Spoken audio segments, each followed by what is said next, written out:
Hello. This technical assistance recording is going to specifically discuss matching fund requirements for grants made from the Federal Victim of Crime Act, or VOCA. VOCA has a 20% match requirement.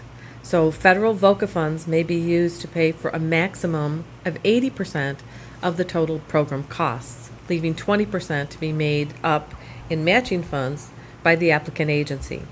This matching requirement may be met either through cash or in-kind contributions.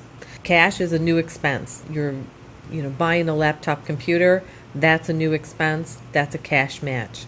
The in-kind contribution is the dedication of an existing resource. For instance, if you have a supervisor that's already on staff, you're hiring a new advocate through the VOCA funding, and that existing supervisor is going to be assigned to oversee the work of this new program staff.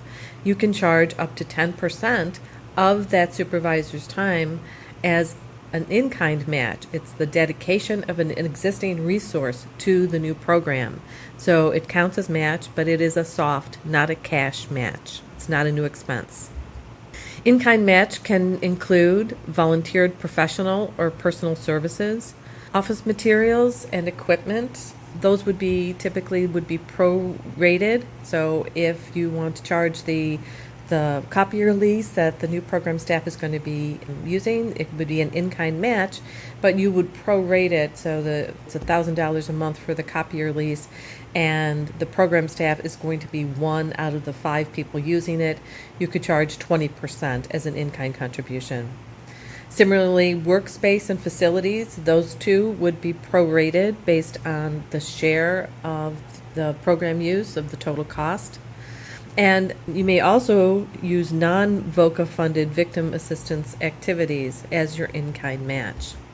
For volunteer services, the value placed on those services must be consistent with the rate of compensation paid for similar work in the program or in the labor market. So, for instance, if you have a volunteer attorney that's going to be working on the program, you may charge as an in-kind contribution the hourly rate that you pay your staff attorneys, or what the going rate for attorneys are in that job market. Any volunteer services must be substantiated by, as they say here, the same method used for paid employees. That's a fancy way of saying timesheets. All of the funded staff must complete, and you must maintain, timesheets that document the time that they spent on the program. Similarly, your volunteers would also have to complete timesheets, and you would have to maintain them for review that would document the time that they spent on this program. Let's go back to that match calculation again, because there's oftentimes some confusion about it. So I said earlier, federal funds can support a maximum of 80% of the total program costs. So that means that the federal to match ratio is 80-20 or 4-1. So that means for every $4 in federal money, your agency has to come up with a cash or in-kind contribution of $1.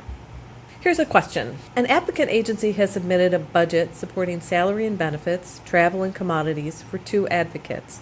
The total budget is $120,000. What are the federal and matching fund amounts for this grant? It's easy answer. $120,000 times 0.8 is $96,000. $120,000 times 0.20 is $24,000.